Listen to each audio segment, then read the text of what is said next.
সকাল থেকেই আমার হৃদয় জুড়ে প্রখর তৃষ্ণা, বুক পুড়ে যাচ্ছে অনবরত।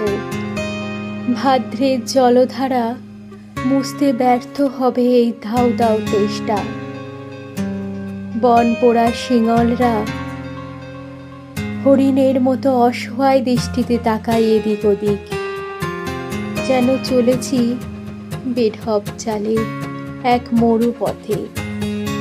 নেকড়ের মতো খেকিয়ে ওঠা রোদ আমাকে ভাঙছে কাবাবের রূপে।